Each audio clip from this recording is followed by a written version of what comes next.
अनैतिक संबंध, संशय बॉयफ्रेंड आणि बर्थडे गिफ्टचा बहाणा. रील स्टार सोनाली जाधवचा निर्गुण खून. दिसायला आकर्षक असलेली ती विवाहिता बंधनमुक्त होते.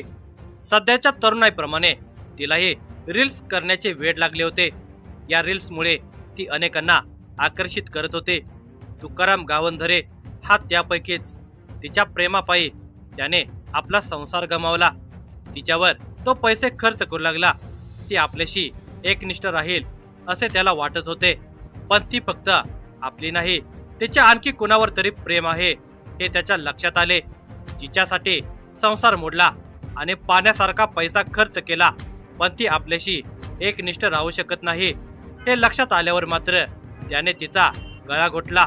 या पंढरपूर तालुक्यात घडलेल्या या घटनेची सविस्तर माहिती पुढे पाहण्याअगोदर जर तुम्ही या चॅनलवर जर नवीन असाल तर प्लीज आपल्या ह्या मराठी चॅनलला नक्की सबस्क्राईब करा. सोलापूर जिल्ह्यातील पंढरपूर तालुक्यातील सुगाव भोसे येथील रहिवासी सोनाली नेताजी जाधव वय वर्ष 30 ही विवाहित तरुणी आपल्या आई वडिलांच्या घरी राहते. तिला 2 मुलेही आहेत. सुमारे 15 वर्षांपूर्वी तिचे लग्न पंढरपूर तालुक्यातील गुरसाळे गावामध्ये राहणाऱ्या नेताजी जाधव या तरुणाबरोबर झालेले होते. सुरुवातीला त्या दोघांचा संसार सुरळीतपणे सुरू होता. त्यांना 2 मुले झाली. मात्र गेल्या 2-3 वर्षांपासून पती पत्नीमध्ये भांडणे होऊ लागले आणि सोनालीने आपल्या दोन्ही मुलांना घेऊन माहेर गाठले. सोनाली ही दिसायला खूपच सुंदर होती. साहजिकच तिच्याही मनामध्ये आताच्या तरुणाईप्रमाणे रील स्टार होण्याचे खूळ होते. त्याप्रमाणे ती सोशल मीडियावर रील्स व्हायरल करत होते. तिचे ते देखणे रूप पाहून गावातीलच तुकाराम वामन गावंढरे हा विवाहित तरुण तिच्या प्रेमामध्ये पडला. सुरुवातीला ते दोघे लपून छपून भेटत होते. तुकाराम गावंढरे हा सोनालीला खर्चासाठी पैसे देत होता. तो सोनालीच्या प्रेमामध्ये इतका वाहवत गेला होता की तो आपल्या कुटुंबाकडे दुर्लक्ष करू लागला. या कारणामुळे त्याची बायको त्याला सोडून माहेरी निघून गेली. सोनालीला 2 मुले होते. प्रणयसुख घेताना त्या दोघांची अडचण होऊ लागली. यावर उपाय म्हणून सोनालीने दोन्ही मुलांना एका वसतिगृहामध्ये ठेवले होते. पतीपासून विभक्त तर मुले वसतिगृहात, त्यामुळे सोनालीला कोणते बंधन राहिलेले नव्हते. ती मनामध्ये येईल तसे वागू लागली होती. ती रील स्टार असल्याने आणि त्यात सुंदर असल्याने अनेक तरुण तिच्याकडे आकर्षित होत होते. सोनाली आता बेताल झालेली होते. तुकाराम गावंढरे याच्याशी तिचे प्रेम प्रकरण सुरू होते. त्यापायी त्याने आपली बायको गमावली होती. सोनालीच्या सौंदर्यावर फिदा होऊन तो तिच्यावर खर्च करू लागलेला होता. दिनांक 6 एप्रिल 2026 रोजी सोनालीचा वाढदिवस होता. आपल्या वाढदिवसाचे गिफ्ट म्हणून तुकारामकडे तिने सोन्याचा नेकलेस मागितला. तुकारामने सुद्धा तो देण्याचे मान्य केले. तुकाराम हा तिच्यासाठी वाटेल तसा पैसा खर्च करायला तयार होता, पण गेल्या काही दिवसांपासून तिचे वागणे बदलल्याचे त्याच्या लक्षात आलेले होते. ती आपल्याकडे दुर्लक्ष करते, तसेच कोणा एका तरुणाबरोबर ती फिरत असते हे त्याने पाहिलेले होते. त्याला तिचे हे सत्य तिच्या तोंडून ऐकायचे होते. म्हणून त्याने दिनांक 5 एप्रिल 2026 रोजी आपल्या दुचाकीवर तिला बसवले आणि तिला घेऊन तो पंढरपूर येथे गेला. तिथे गेल्यावर त्याने तिला म्हटले, तुला मी नेकलेस देतो, पण तुझे त्या तरुणाबरोबर प्रेम प्रकरण आहे की नाही ते मला खरे खरे सांग. तुकाराम गावंढरे असे म्हणताच सोनालीला राग आला आणि ती म्हणाली, तू मला नेकलेस दे, नाहीतर मी तुला तुझ्या आई वडिलांच्या घरी जाऊन तमाशा करेन. तिचे हे बोलणे ऐकून तुकाराम गावंढरे याला राग आला. सोनाली पाय त्याने आपला संसार मोडलेला होता. तिच्यावर तो पाण्यासारखा पैसा खर्च करत होता. तिला जे हवे ते आणून देत होता. तिला घरही बांधून दिलेले होते. एवढे करूनही ती आपला विश्वासघात करते हे पाहून तुकारामला राग आला, पण तो त्या ठिकाणी काही बोलला नाही. तिच्याशी गोड बोलत पुन्हा तिला आपल्या गाडीवर बसवले आणि पुन्हा आपल्या गावी म्हणजे सुगाव भोसे या गावाकडे येऊ लागला.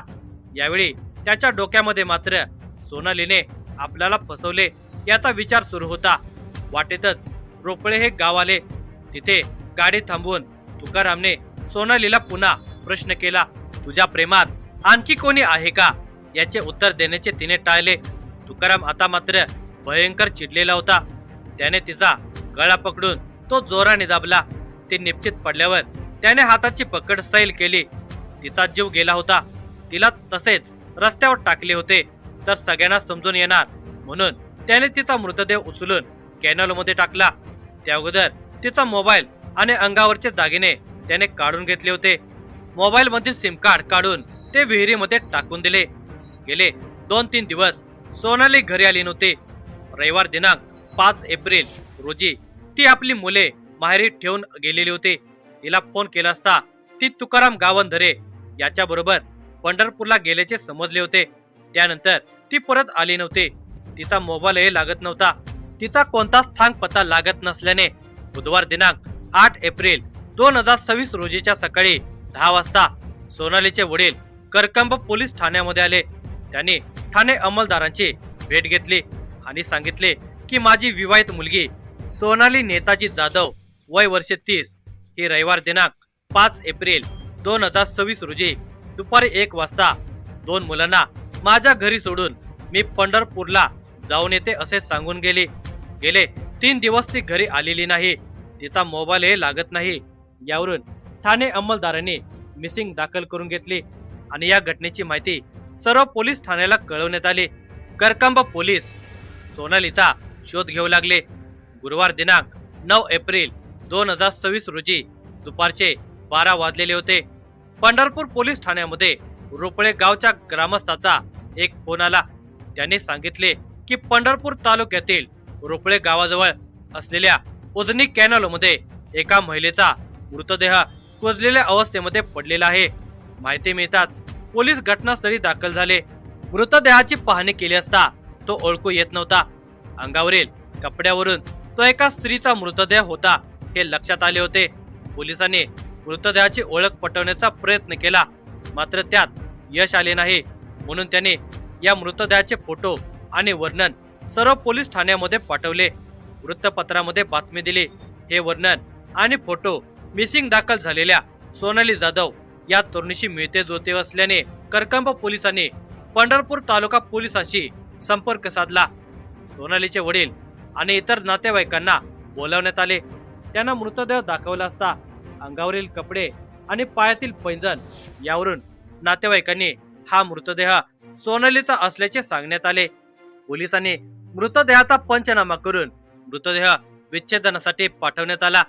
त्यानंतर तो मृतदेह अंत्यसंस्कारासाठी नातेवाईकांच्या ताब्यात देण्यात आला. पोलिसांना विच्छेदनाचा अहवाल प्राप्त झाला.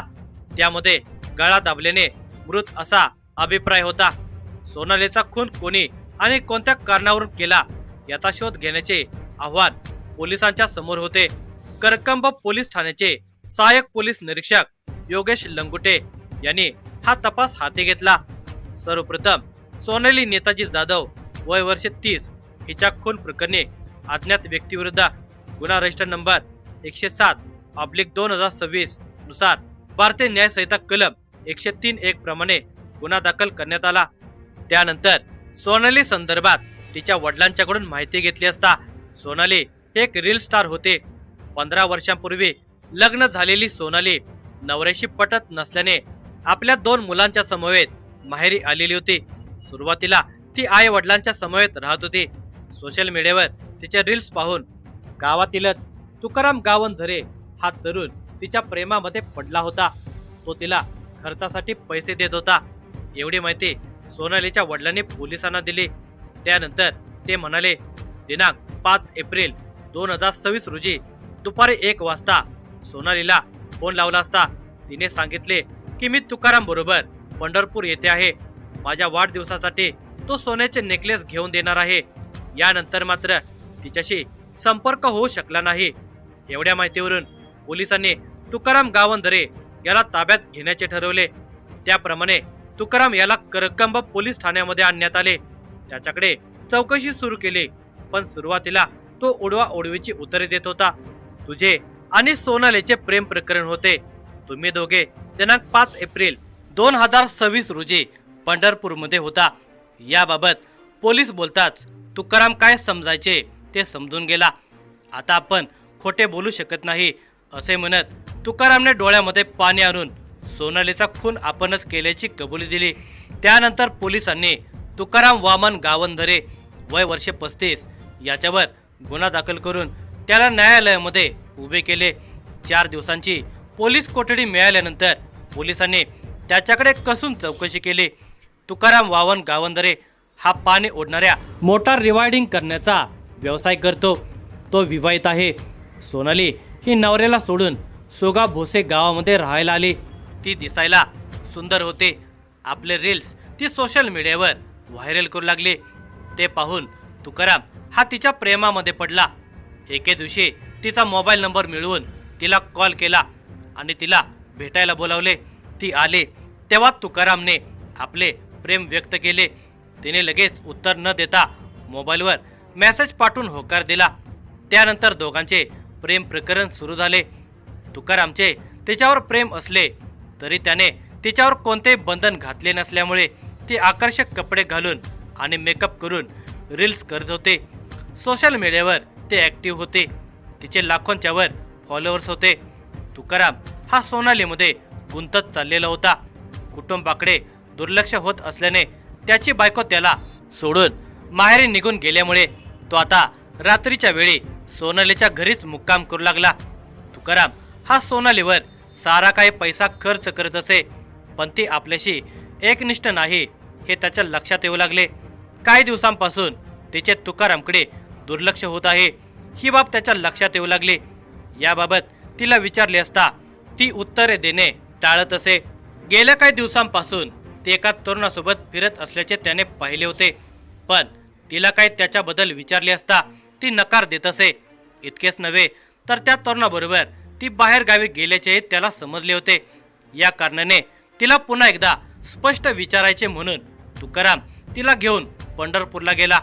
दिनांक 6 एप्रिल 2026 रोजी तिचा वाढदिवस असल्याने तिने त्याच्याकडे सोन्याचा नेकलेस मागितला होता। तो देण्याच्या बहाण्याने दिनांक 5 एप्रिल 2026 रोजी दुपारी पंढरपूरला गेला। तिथे त्याने तिला तिच्या प्रेम प्रकरणाबद्दल विचारले असता तिने उत्तर देणे टाळले। ती उत्तर देण्याचे टाळत असल्याने राग येऊन त्याने रोपळे गावाजवळ तिचा गळा दाबून खून केला। तिच्या अंगावरचे दागिने काढून घेतले, मोबाईल काढून घेतला आणि त्यातील सिम काढून ते विहिरीमध्ये फेकले। तिचा मृतदेह तिने कॅनलमध्ये टाकून दिला अशी स्पष्ट कबुली तुकाराम गावंधरे याने पोलीस चौकशीमध्ये दिली। या प्रकरणाचा तपास पोलीस अधीक्षक अतुल कुलकर्णी, अपर पोलीस अधीक्षक प्रीतम यावलकर, उपविभागीय पोलीस अधिकारी प्रशांत डगळे यांच्या मार्गदर्शनाखाली सहाय्यक पोलीस निरीक्षक योगेश लंगुटे, उपनिरीक्षक निलेश गायकवाड, हेड कॉन्स्टेबल बापूसाहेब मोरे, आदिल आत्तार, संदेश शिकतोडे, बालाजी घोळवे, सागर भोसले, सायबरचे रतन जाधव यांनी हा तपास यशस्वीरित्या पूर्ण केला।